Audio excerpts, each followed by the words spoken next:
Hey everybody, JimmE with the Triple C Collective here, and with me is my buddy, my friend, Mr. Chris Butera. And Chris is joining us for our first episode of Collected Conversations here. And Chris, say hi. Hello, thank you for having me, JimmE. Long time watcher, first time visitor. Yeah, man. I appreciate this. I appreciate you coming on.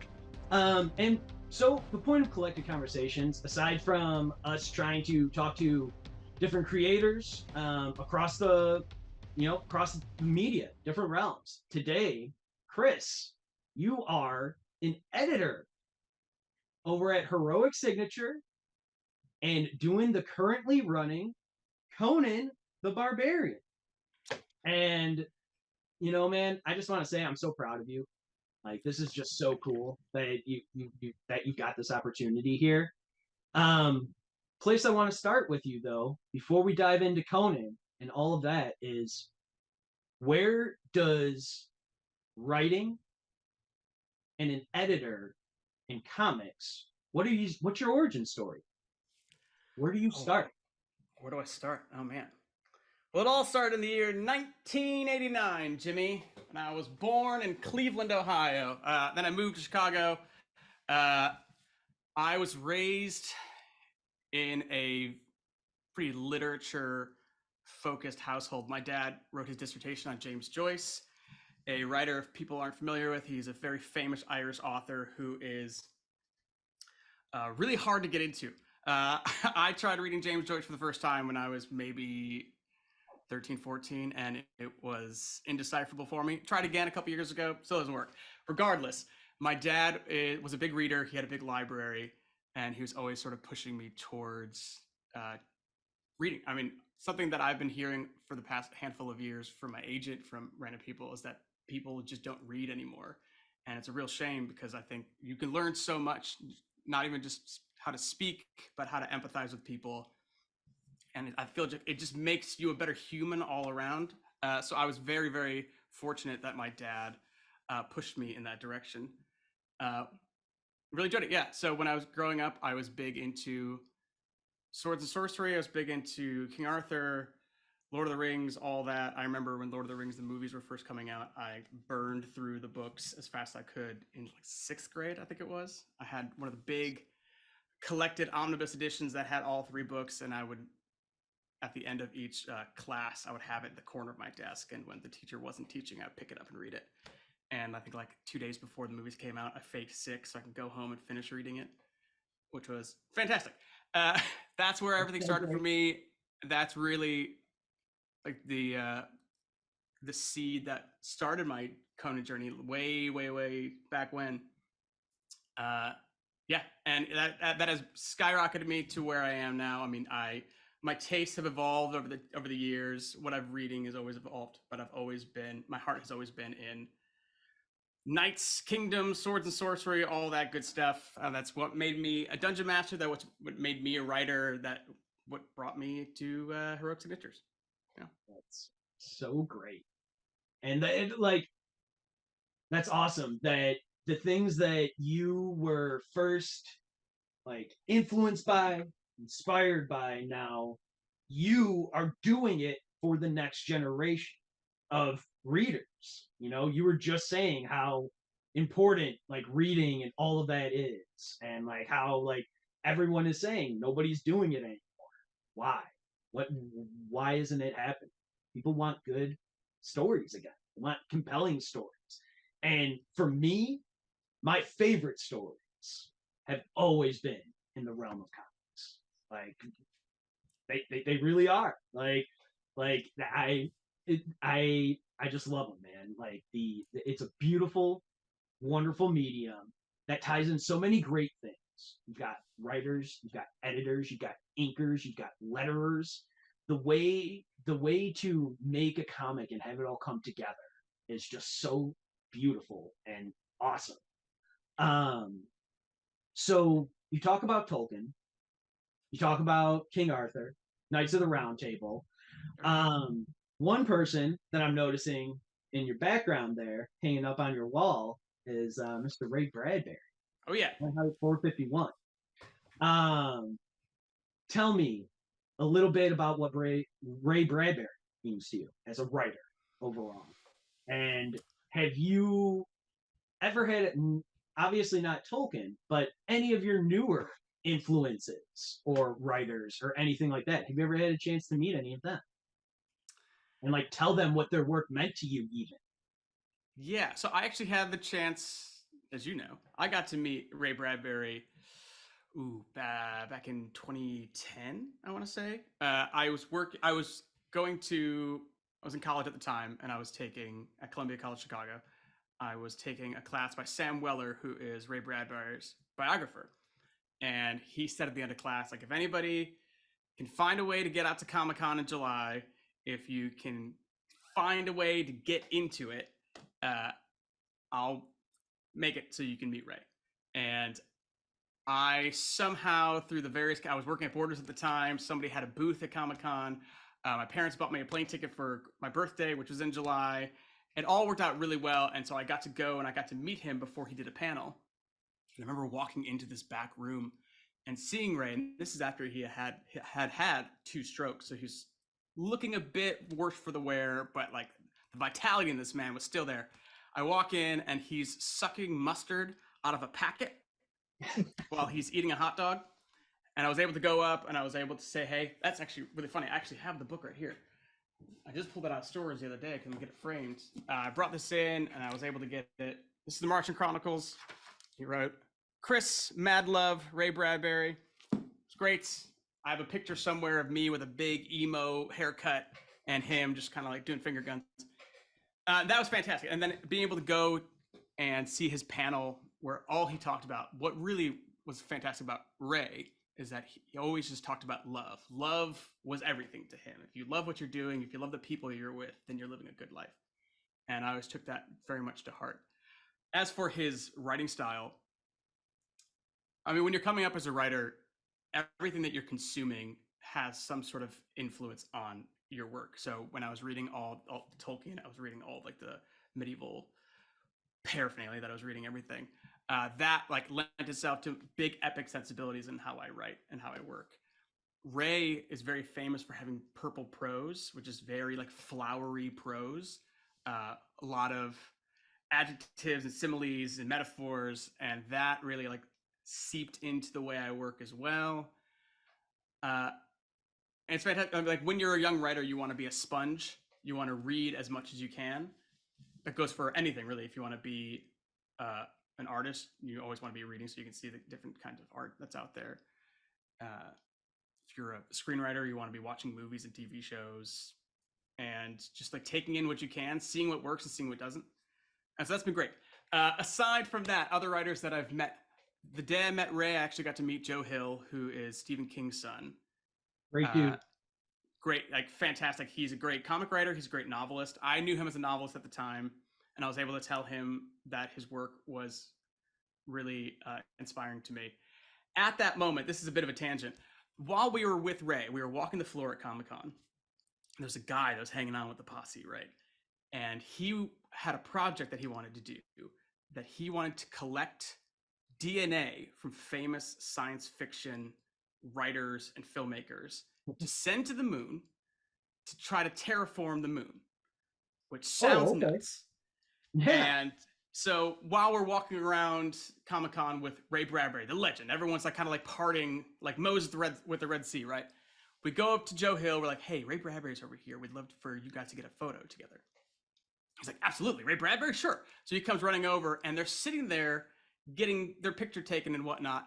And this guy who's trying to connect DNA runs forward with a pair of scissors. He's like, I'm done asking. I'm getting this DNA. He runs forward and tries to cut his hair while they're taking pictures. And so you just see Ray go, ah! And we all had to like run in, grab the scissors out of his hand, get him kicked out. It was incredible. It was fantastic. Chris, how have you never told me this in our entire friendship? Have you never heard the story? It's great. It's a great story. Yeah. So yeah, that's that. I have had the fortune as well to meet a fair few writers that have had a lot of influence with me as well. Joe Abercrombie, who is one of like the premier grimdark fantasy writers right now.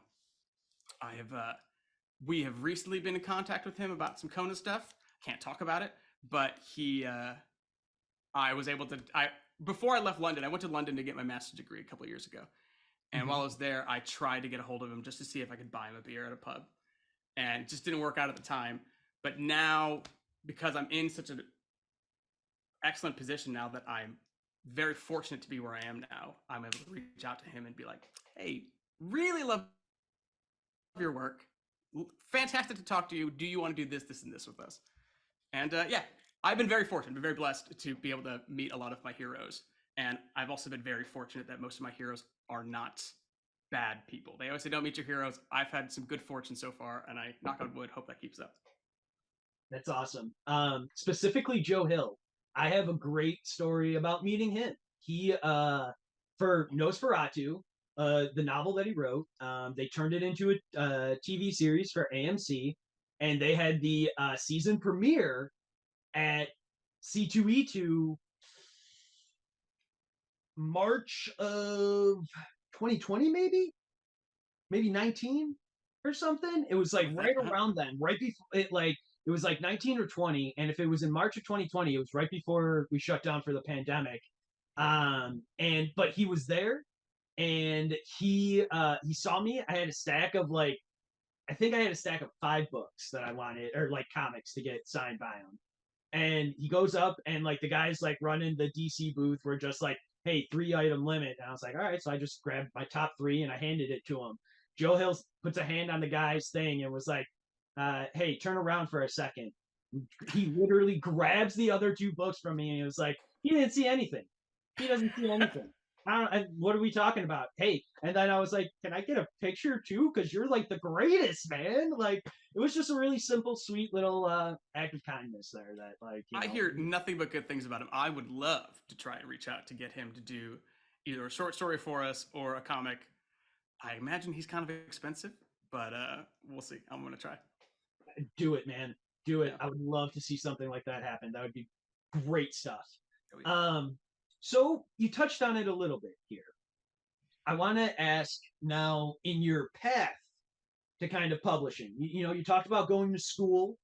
I want to know, aside from like school, what other things along the way did you do? Like, did you self-publish? Were you trying to just get internships? Like, what's a little bit about that path, building that resume, if you decide to go to school and you get a degree in writing like that?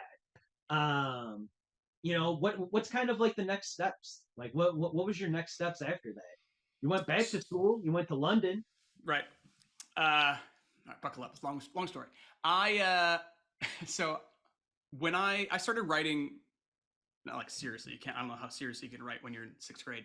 I started writing for the first time when I was in 6th grade. I had my English teacher, she gave us like 20 vocab words for the week. And she's like, I want everyone to write like a 2-page story. And that'll be your assignment for the week. But every week I would take those 20 vocab words and I would use 15 in a story. And I just had a story that was like chapters that was going on for like, I think like 20 chapters I did. And we would like read them out to the class. And that's when I really got the itch to start writing.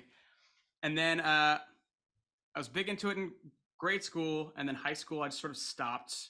I was in a band, as you well know, JimmE. The writing that I did was lyrics. They weren't very good, but I did it anyway. And then as I was getting ready to figure out where I wanted to go to college, the writing bug was always in the back of my mind. So I wanted to give it a proper go. So I went to Columbia College Chicago. Back then, they had a really excellent fiction department. I wasn't a big fan of most of the other programs, departments I was in, but their fiction department was fantastic. And it was really great to be amongst writers, to see people who are like really moving and shaking and trying to make things work. And I remember in one of the hallways in the building, they had just a big piece of parchment paper that was like on the wall. And it had lists of people and the publications that they had done that quarter. And I saw a lot of people that were being repeated. It's like, I really want to be on that wall. and I never made it onto the wall. I had a couple things published after I got out of school, but never made it to the wall. But it gave me a bit of the fire to do it. But it was also undergrad, so I mean, I was still trying to figure out my life, trying to figure out where I was going, what I was doing.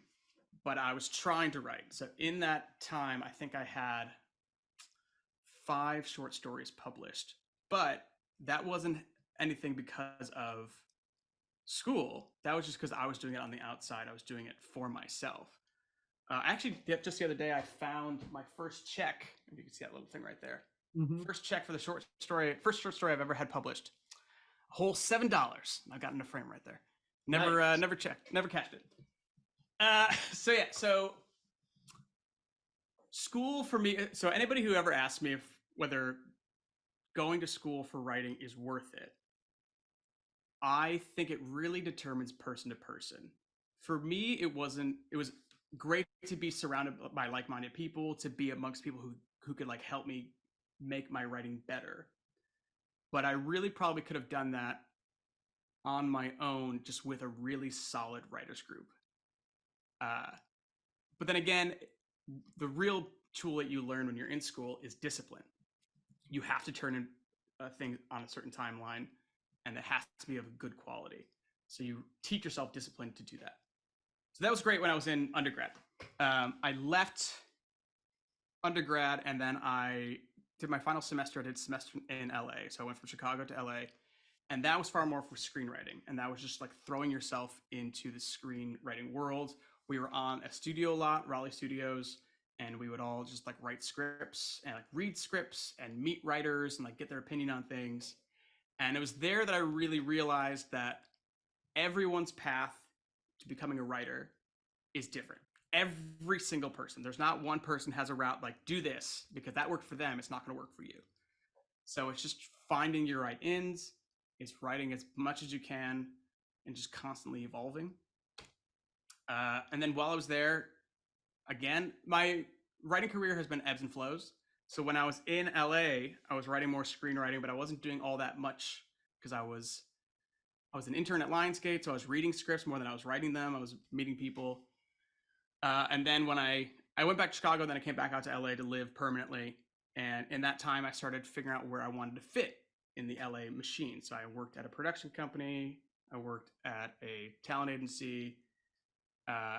Worked at Discovery Channel for a good while, and after like a year and a half of Discovery Channel, I realized like, hey, like I've been doing all this, and I've been avoiding the one thing I really want to do, and that is to be a writer.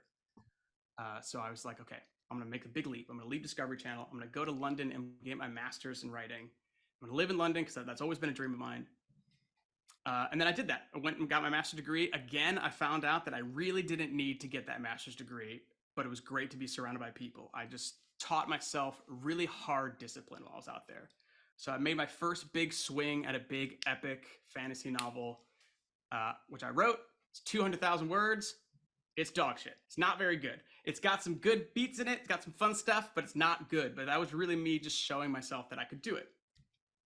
Then while I was there, I got recruited by a production company, a British and Indian production company, and then I stuck with them for about 4 or 5 years, just writing pilot scripts and show Bibles, scratching that writing itch, doing my screenwriting in the afternoon and doing my novel writing in the mornings.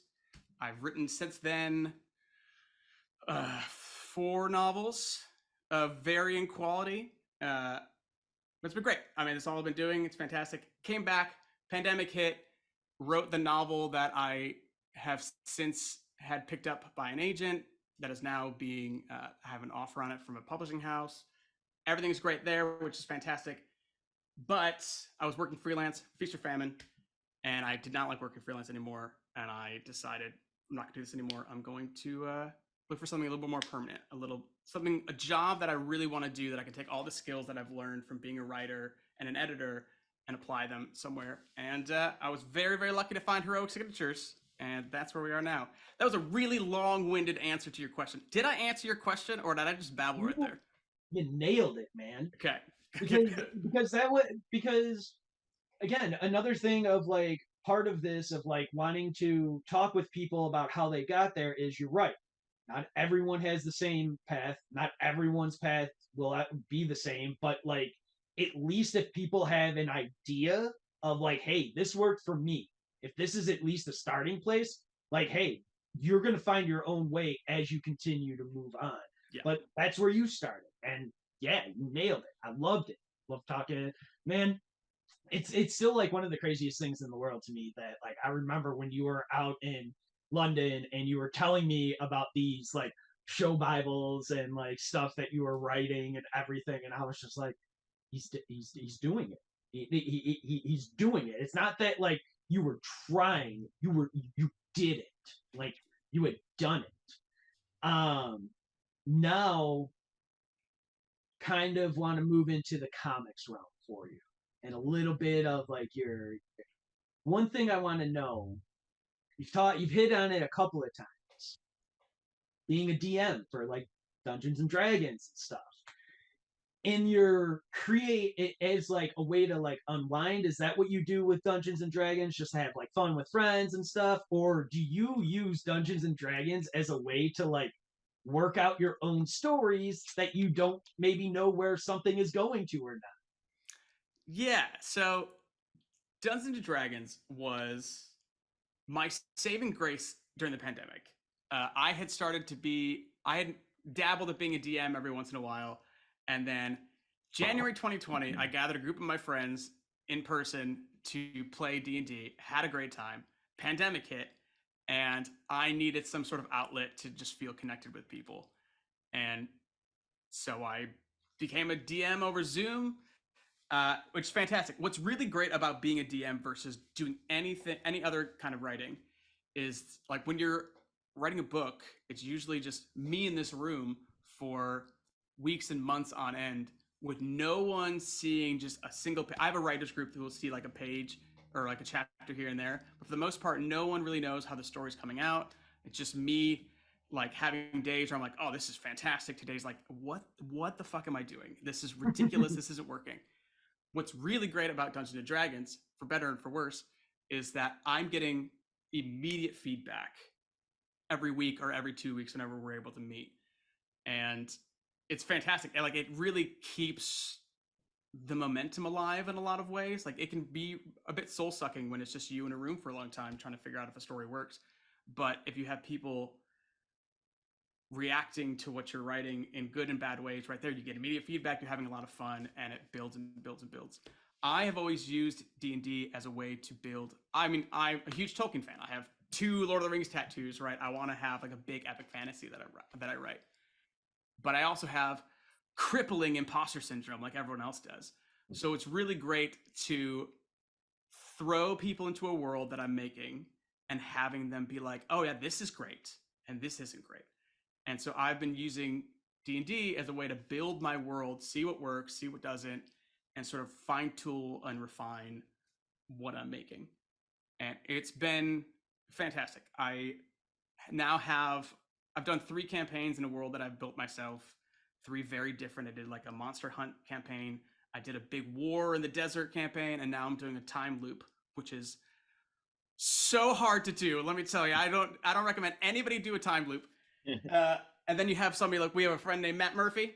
Yeah. He plays a time traveling monkey, and he just ruins everything. He comes in and he just flings poop, and he just messes with everything that I'm doing. And it's great. It's a lot of fun because that also teaches you to, I never took improv classes, but it teaches you to be a good yes and good at to yes and to improv and work off people. And that is also a very valuable skill to use. Swinging back to the comics side of things, one of the big reasons I actually got this job was because I'm a DM.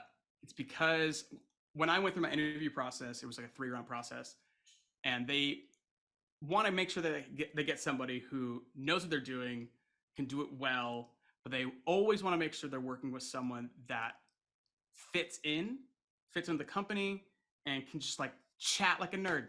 Everybody, there's only 8 people in our offices, and we all get along really well because they whittle down to the people that will fit in the company's sort of the family of it all, if you will. Mm-hmm. And I just was able, in my first interview, I just nerded out, talked about swords, talked about D&D, told them how when I'm getting married this year, that for my best man, that I'm not gonna. This is the way I told them. When you ask somebody to be your best man, right, you usually give them like a gift of some sort. Usually, some people give like cufflinks or like like a journal or something. Mm-hmm. I gave my best men swords, Yeah. and that has been what I've wanted to do for years. And god damn it, I made both my best men cry when I gave them swords. It was fantastic. Nice. Yeah. Nice. Yeah, I would expect nothing less from you. Mm-hmm. Of doing when that. I came back from Comic-Con, the guy that hired me, he's like, I went to our storage bay. We have some things we need to throw away, and then he reached into his trunk like it was a weird clandestine like drug exchange, and he handed me. He's like, "Do you want this?" And he gave me a sword. Yeah. So this is just in my office, and whenever I'm like trying to chat something out with myself, I'll just like wander around my office, just swing the sword around. That's so great. That's so awesome. You just got a sword hanging on your wall. My fiance hates it. Yeah. Oh, I'm sure. I'm sure. Yeah. She has banned swords from the wedding. Yeah, probably for the safer bet. Yeah, I think so too. Booze and weapons don't really mix. Yeah, we don't need that. We don't need that there. That's so funny though. Now getting back to comics and kind of moving into the DMing and stuff as well, like for you, do you think being like working your way up as you can see in this current Conan run, you see you being credited as the assistant editor and then the editor over at Heroic Signatures. So it's great seeing that. But as like kind of like I guess at this point, for an editor of Conan Barbarian, what is your overseer? Like, are you kind of got your hands in all of the pots? Do you just kind of work with like JimmE on like breaking story and stuff? Or like how does your role as like an editor, like what does that mean now? Like what does that mean to be an editor of a comic? So I was actually brought on to be the prose editor. So Titan so we work with our co-publishers are Titan Comics and Titan Books, along with Heroic. And I was brought on because the company was expanding, and we already had an editor who was handling all the comics. But because the comics are such a big beast, there wasn't a lot of love being given over to the prose side of things. And a lot of people don't know. So when you say Conan the Barbarian, a lot of people think Arnold Schwarzenegger. They think the movie. Sometimes they'll think the comics. But what a lot of people don't know, it all started with Robert E. Howard writing short stories. And so that's like the baby in the corner that like needs a little. It shouldn't be neglected. It should flourish. And so as I was brought on, they were getting ready to jumpstart the Heroic Legends series, which is every month we put out a ebook short story from a different writer, different author. And these will be Conan stories. They'll also be other Robert E. Howard characters. So Conan is his big famous baby. Mm-hmm. And then there's Solomon Kane, and then Kull, okay. And then the ones that people don't really know are like El Barak or Dark Agnes or Conrad and Kirwan, Bran McMorn. There's a whole stable of characters, and we're trying to tell short stories to get people more familiar. People love their short stories. We're just trying to kick that off, and we're also trying to do, at the very least, one new novel a year. So SM Sterling came out with a book for us back in 2022. And then we have a new book coming out in June called Conan City of the Dead by a guy named John C. Hawking, which is fantastic. We are also doing a third novel in November this year called, actually, it's to be named right now. It doesn't have a name. Okay. But it's cool. Yeah. Anyway, so I was brought on to be the prose editor. And that's where I started. And the other reason why I was hired at Heroic was they saw that I have worn a lot of hats in my career. And so they wanted someone who would be the prose editor, yeah, but is able to help with the comics, help with the multimedia stuff. And so that's where I came in. And then slowly I like read my Howard my first month I was there and became ingrained in the various projects. And then come around August this past year, our editor left and they're like, Chris, can you handle all this? I was like, I can try. And I am now overseeing the whole comics division, which includes the monthly comic along with Savage Sword of Conan, which launches next week. I'm also on the prose side of things. I'm also consulting on all the multimedia stuff. So a lot of hats, but it's a lot of responsibility, a lot of projects we're doing, but we're a small company and I get help from everybody. I work with a woman named Ashley Hodgkins, who's our project manager. And really, in a lot of ways, she's our co-editor as well. Her and I are connected at the hip at work. And we're always the ones talking about story. We're talking about the artists that are coming in, who we need to hire, who needs to get paid, how these pages are coming out. We get the roughs in we get like the pencils for our monthlies along with our covers and just lots of things going on all at once. It's all coming along good so far. Knock on wood.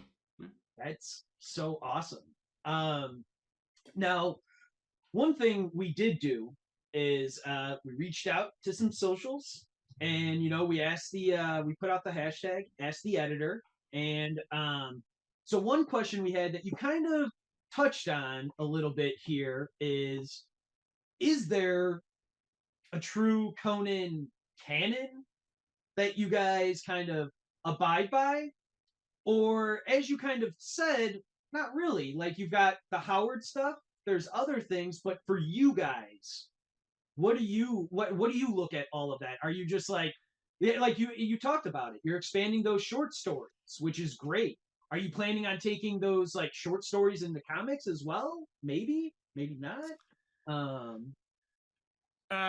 So the only canon for us is Howard. Robert E. Howard Okay. is the only canon. Excellent. Everything else. So my boss Fred Mellenberg, he has a great way of putting it.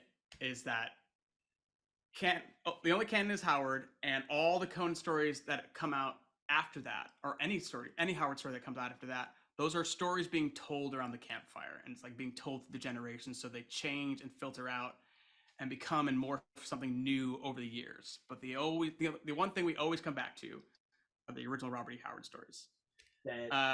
So some of our stories act as, like S.M. Sterling's book is called Blood of the Serpent, and that was supposed to act as sort of a prequel to the Howard story Red Nails. And like it's not canon, that this is maybe how Conan eventually got to where the story begins. But then Red Nails is true. That is right. Mm-hmm. As for the stories the short stories that we're publishing every month, there's a small possibility that those will become comics down the line, but for the most part, we usually keep our prose writers and our comic writers separate. Not that we wouldn't ever have crossovers, but as it is right now, those are two separate mediums. And I'm very fortunate in that people love Conan and Robert E. Howard so much that we are not hurting for people who want to play in that playground. So it's great to we never think like, oh, we'll take this and we'll adapt it. We already have people waiting in the wings like, I have a story that I need to tell, please let me tell it as a comic, which is pretty awesome. Great. Yeah. So that's great. How many are there? Like 30? I think there was like 32, maybe 35 original shorts, right, that are kind of in that Conan world that Robert E. Howard did. Oh God, I don't know off the top of my head. It's a high number, but he also has a character named Sailor Steve Costigan, who's basically Robert E. Howard meets Popeye, and he actually has a lot of stories about him, but they are a bit dicey in terms of what Content? flies. Content's a little bit dicey. A lot of like Robert E. Howard was alive, like he killed himself in 1930, and so some of the stuff really doesn't pass muster these days. So if you read a lot of Solomon Kane, it's a bit dicey. Sailor Steve Costigan, it's a bit rough. Some Conan stories are like, if you read them, like that wouldn't fly if you tried to publish that today. Yeah. I mean, Pretty he's a barbarian. like he's a barbarian. It's rough, man. It's rough Yeah, out yeah, there. yeah. Well, what's funny, most people think that when they think barbarian, they think like the stereotypical like D&D barbarian, like a big dumb oaf who just swings an axe. Mhm. Whereas, like, I always liken the fun way I always put it is that Conan is just James Bond in a fur diaper. Mhm. He he's got a code of honor. He's chivalrous. Yes, he loves women and he loves killing, but there's a lot more depth to him. There's way, way, way more to him rather than just being a big dumb oaf. Like, he knows right from wrong. He can like really suss out a person's like where their moral code is quite well. Uh, so yeah, he's layered, he's nuanced, he's more than just the dude with the axe. Nice, nice.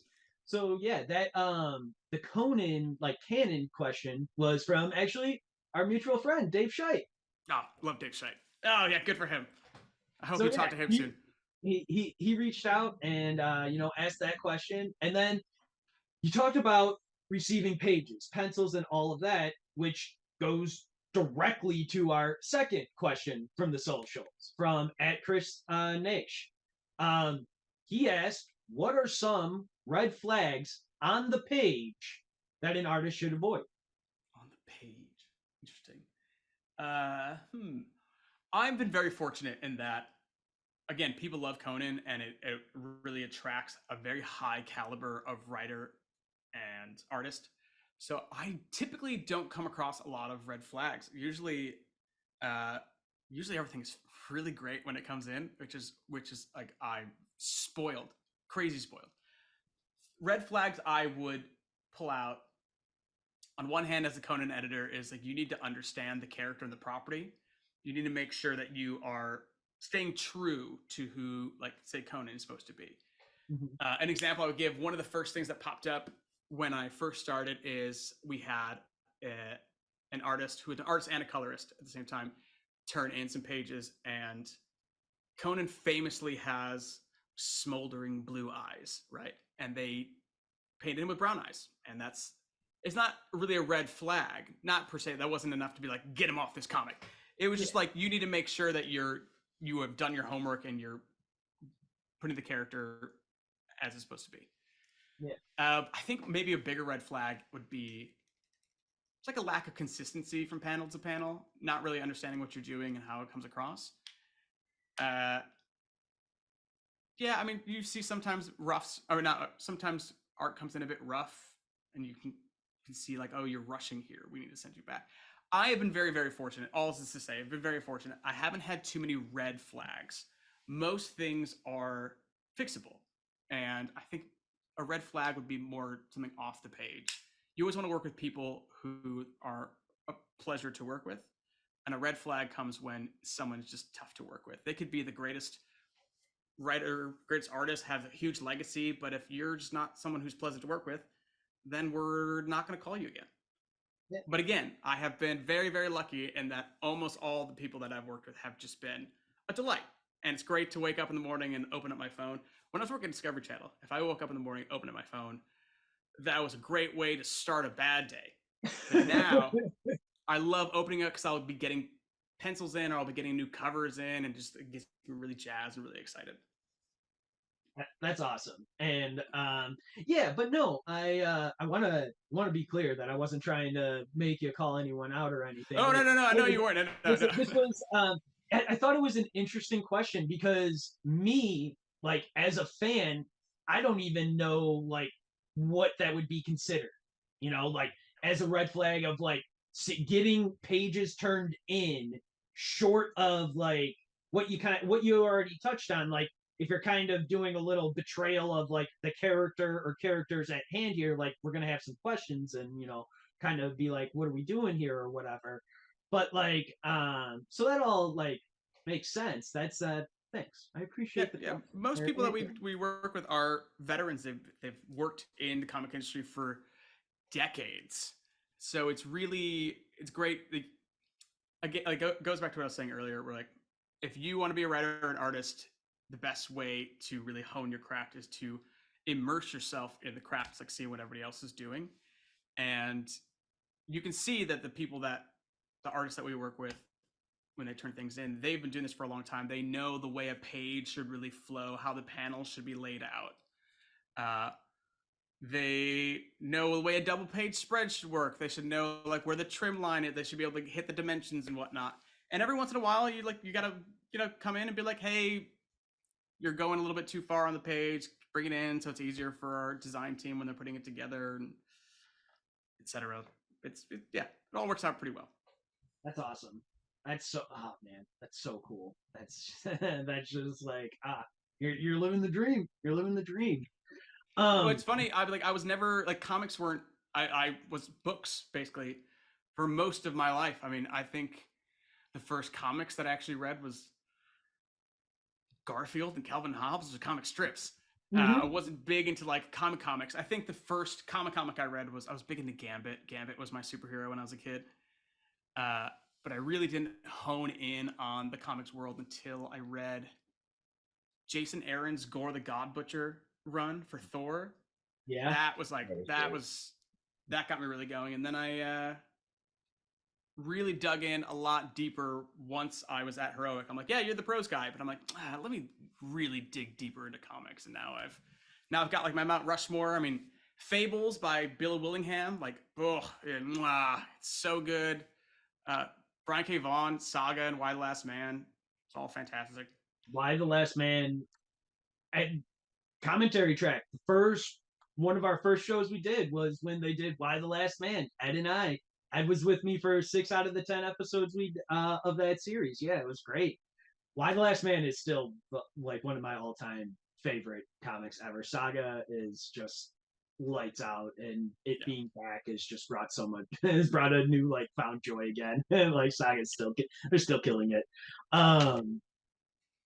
But so one thing I do want to say about the Conan comics here are at the end of them, there's a little segment called Chainmail, which everyone can like write into you guys, and like you guys will answer questions and stuff, which is amazing.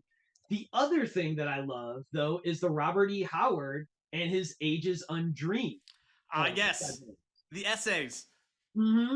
Those things are really cool because like they give you like little history and almost a little bit of like, I kind of feel like you guys are kind of like hinting at of like what your ideas are, because I think in one of them you guys even talk about taking the original like Robert E. Howard stories and not trying to necessarily adapt them like word for word or whatever, but being inspired by them and working within them that way. Now I could be totally misquoting it, but I felt like that's what that one might have been in the 3rd or 4th issue that you guys kind of mentioned that about, and I was just like, all this stuff is so cool. And like that whole segment is just awesome. Like I love those segments. Aside from that little bit that they tell. We're a big fan. Those are all written by a guy named Jeff Shanks, who is basically Indiana Jones. He's an archaeologist, and he goes on digs. He's fantastic, and he's just such a great guy. He writes one per issue.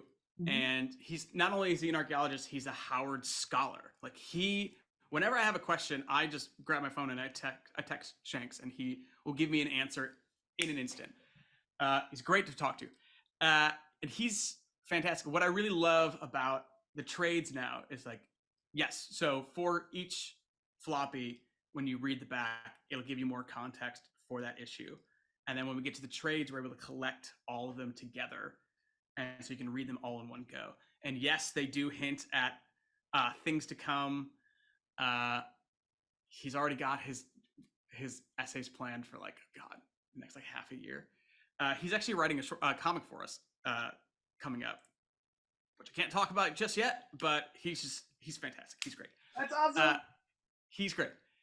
Chainmail is both my favorite thing, and it's always a little frustrating because we're always looking for, this is a bit of a humble brag. We always call out like, send us questions in Chainmail. We'd love to hear from you guys. We'd love to put stuff in. And I collect the Chainmail, and I'm the one who answers them. And there's so many emails that are just like, love what you guys are doing. Jim's fantastic. Rob's great. Keep doing what you're doing. I'm like, no, give me some questions. Give me some meat, which is great. It's a great problem to have. Yeah, I was going to say, that sounds like the greatest problem to have of people not asking questions and just launching compliments at you guys. That's beautiful. Yeah. That's awesome. It's great. It's fantastic. We are now exploring a little bit more other things to do. So we want to have chainmail, but we want to have those meaty questions, and we don't want to stretch it too thin. So you'll see I think it was issue 5. Issue 5 was the start of a new arc, new artist. So the first arc was Roberto De La Torre. He's fantastic. He's really channeling John Buscema. Next artist is Doug Braithwaite. He's fantastic. So what we did instead of chainmail for issue 5 was we did an interview with Doug Braithwaite just to sort of answer these same questions that you're asking me now, like how'd you get started? What will we know you from? Who are your idols? And just a little bit of behind the scenes of comic creation, if you will. And you'll see that a little bit more in the new arc, starting with 9 and 10. In 9, we have Shanks doing a double-page essay because of the setting that we're in. Without giving too many spoilers, it really gives you some time to he digs in, like, let me explain where we are and why, which is great. And then I believe in issue 10 we're going to be interviewing Rob, because Rob didn't get an interview in the first arc and he is back for this one, so always great to talk to him. Then we'll get back to chainmail. I also really want to do a Where's Waldo Conan and put that in the back instead of chainmail. Just do a big double page spread. That'd be so much fun. I mean, well, hey, I just want to talk about, other than, Rob and Doug, like the 2 regular artists, we'll call them for right now, for it, Francesca. Oh yeah, her maps. Dude, amazing, dude.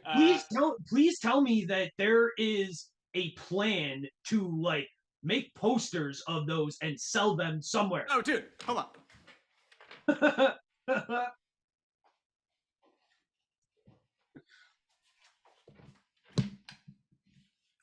Your answer is yes. Wait, that's the wrong one. Awesome.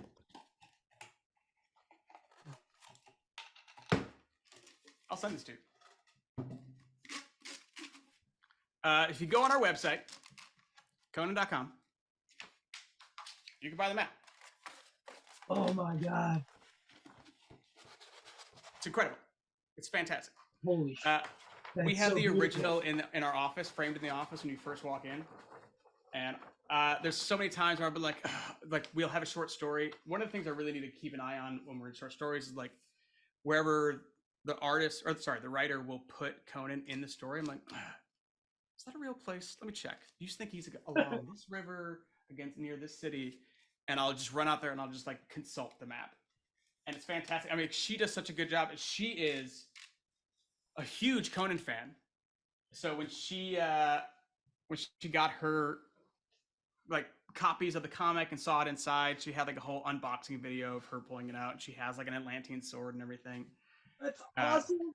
Yeah, she's great. She just did another map for us. So in issue 9, you'll see it when we're in this new setting. She did a new map that's very different. So it's great. Those were 2 things that I had, like the chainmail and the, at the ages of, undreamed of, had to talk about that. And I had to talk about the map because like that thing, no joke, dude, I opened it on, is it in the free comic book day one? Is it in the... No, the free comic day one's the old one. Is where you first see it. Yeah. So I remember opening issue 1.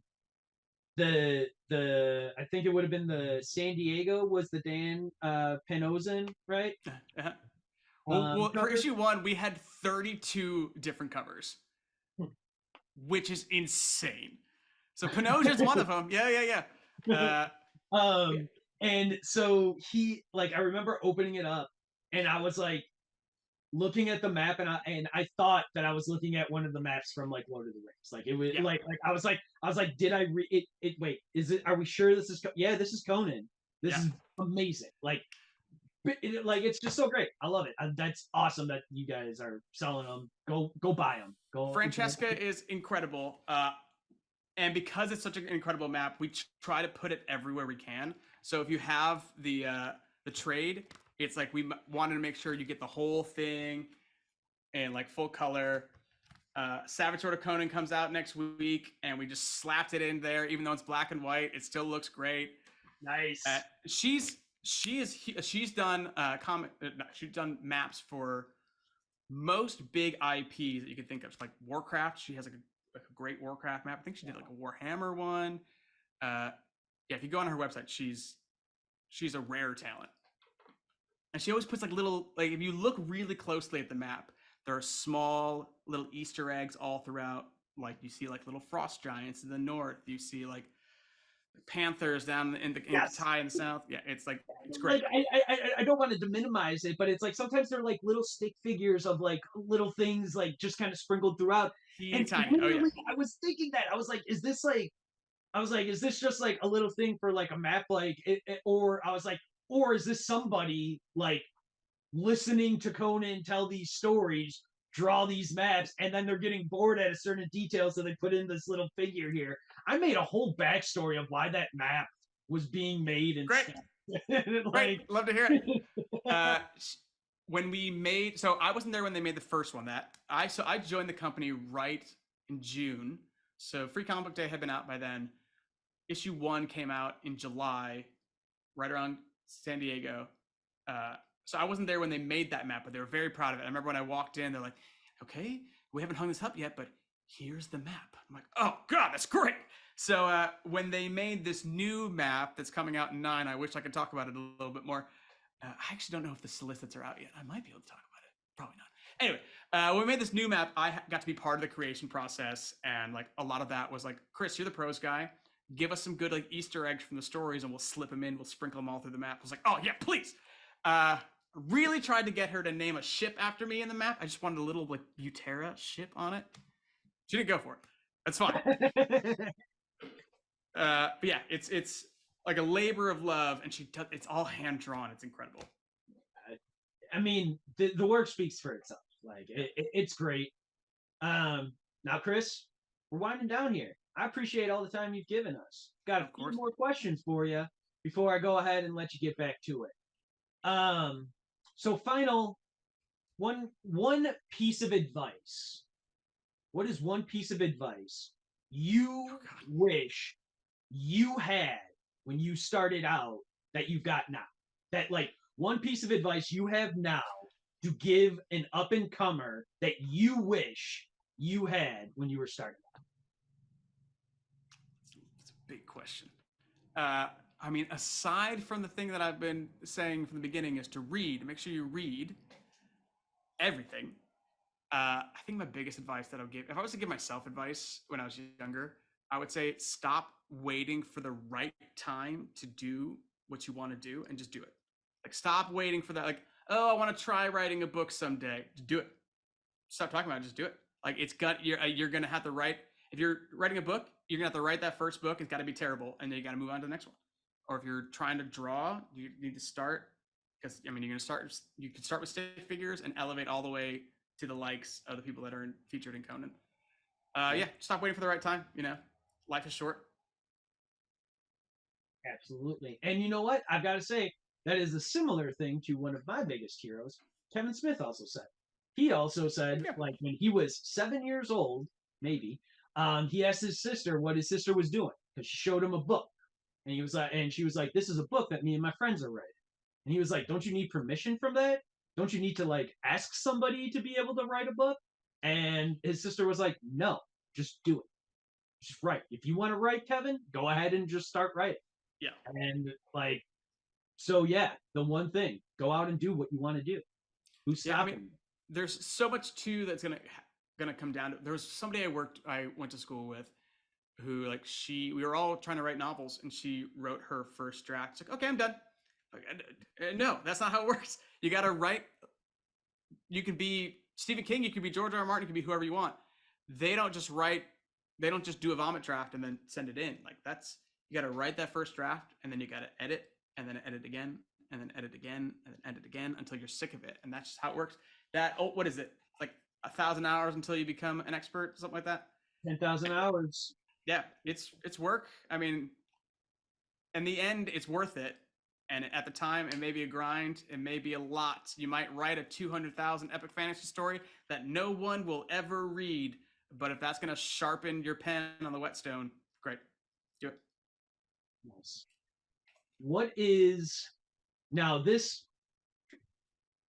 Take off your editor hat. Not asking you anything about how to make a comic because you nailed it, man. I appreciate everything that you've done.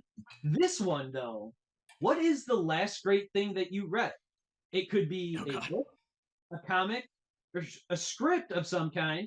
It could be a first read or it could be a reread. What was the last great thing you read? Last great thing I read. Okay, I'll give you a couple of things. The last great comic I read, uh, Lone Wolf and Cub. I'm really late to the game there, but the art on Lone Wolf and Cub is fantastic. It is incredible. I want to rip pages out, scan them, and blow them up and put them on my wall. It's great, especially if you're feeling the samurai thing right now with Shogun coming out. Shogun is an incredible book. I highly recommend it to anybody. That wasn't recent though. I read that a while ago. Books.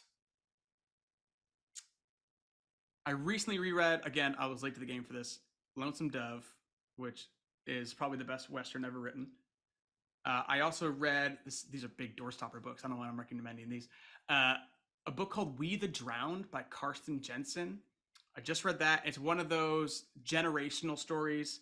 I read it as prep for my new D&D campaign, which takes place in like a small fishing village. And this is like a generational story about a small town in Sweden, and it's really excellent. I actually bought it when I was working at Borders years and years ago because I thought the cover looked great, and it just sat on my shelf for a long time, and I just never picked it up. And I finally did the other day, and I was upset with myself that it took me so long to get around to it. It's great. Audiobooks, big audiobook guy. Dungeon Crawler Carl, if you've heard of this, good for you. If you haven't, my God, it's incredible.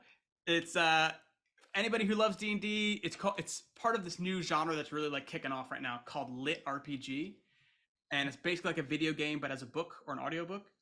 And this story is all about a guy named Carl who chased his cat Donut outside in the middle of the night because she's meowing like 3 a.m. in the morning. And he goes outside, and the moment he steps outside, aliens invade, and every single building is smashed, and everyone who's in buildings are all dead. Okay, and a tunnel opens up.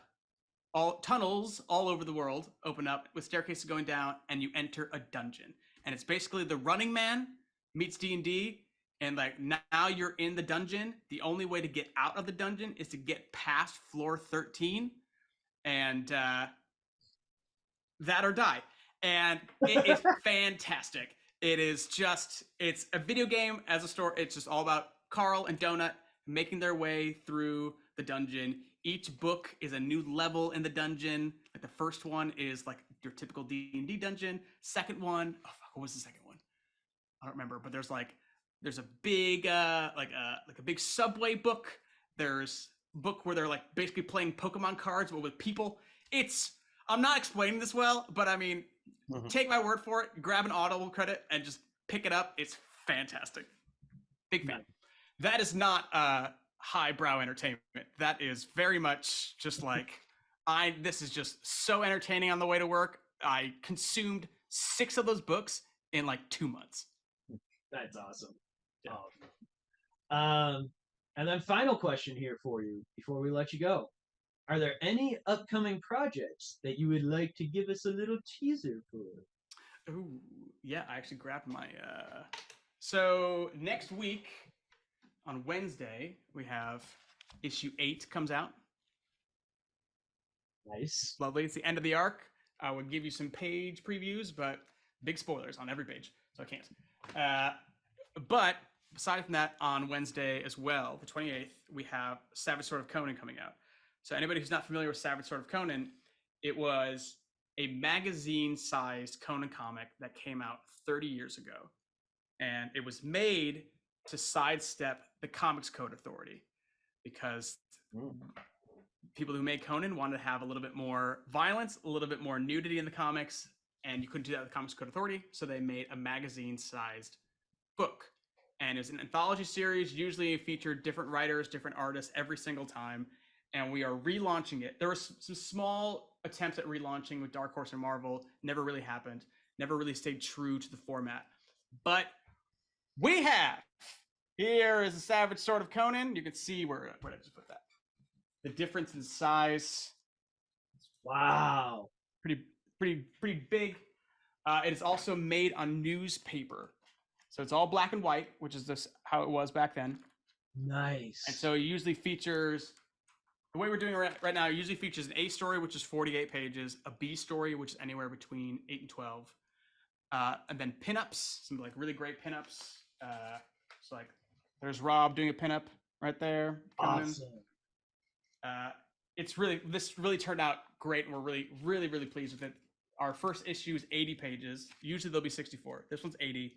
It features a forward. Gotta go oversized for number one. You gotta do it. Absolutely. People what they want. Yeah. We got Roy Thomas to do an intro for us. It's amazing. It has Solomon Kane, a guy named Patch Zurcher, who's a writer and artist. He did a whole Solomon Kane 48-page story, and we're stretching it over the first 3 issues. And that is fantastic. I'm a big fan of that. The Conan story, of course, is great. Very pleased. It's out on Wednesday. It will come out every other month, and that's great. The big difference here is that every issue will have a different writer and a different artist. So if you're loving Jim Zub, he also comes back in Savage Sword of Conan 2, so he's great. Jim Zub is an incredible writer. If anybody has not been looking at our monthly comic, pick it up. You're doing yourself a disservice by missing it, because that man knows story. And he knows story, he knows Conan. He's great. One of the last times he was at C2E2 here in Chicago, I had the pleasure of meeting Jim. I highly doubt that he remembers who I am, but like he might. That man's got a mind like a steel trap. Side note: I'm playing Baldur's Gate right now, which also, if people aren't playing Baldur's Gate, I highly recommend, because that's also some great storytelling. I was talking to him about it on Zoom the other day, and he's like, "Oh, I had a hand in Baldur's Gate." I was like, "What?" Apparently, in Baldur's Gate, you get like soul coins, and he apparently made those in a comic not too long ago, and they just adapted it into the game. That's so sweet. Insane. I was like, "Cool, man. Give me codes. Give me cheat codes. I want to know how to pass this boss." Give me all the deets. Yeah. Otherwise, nothing else to promote. I may have a book to promote, but until the ink is dried on a contract, I don't want to jinx it. Hey, we'll have you back soon as you're ready for that. Let me know. We'll have you back. That won't be an issue. That will be a pleasure. But yeah, Chris, with all of that, man, I really appreciate you hanging out with me, letting me beat you up with all these questions, and, talking comics and Conan and writing. Man, do you have any closing comments here? Questions? Anything like that? Thanks for having me on. I appreciate it. Thanks for letting me babble. Yeah, really appreciate everything you're doing. I'm really excited to see the rest of the series. It'll be great. Get Dave Scheid on. That'd be fantastic. Absolutely. That'd be great. So yeah, with all that, I am Jimmy with the Triple C Collective, and this is Chris Butera. And we want to thank you all for joining us here on episode 1 of Collected Conversations. This production was produced by the Triple C Collective. It was designed by Neil Crowley and with Colin Shea. Hope you all stay safe. Please like and subscribe to our video and to our channel. And thank you all for joining us.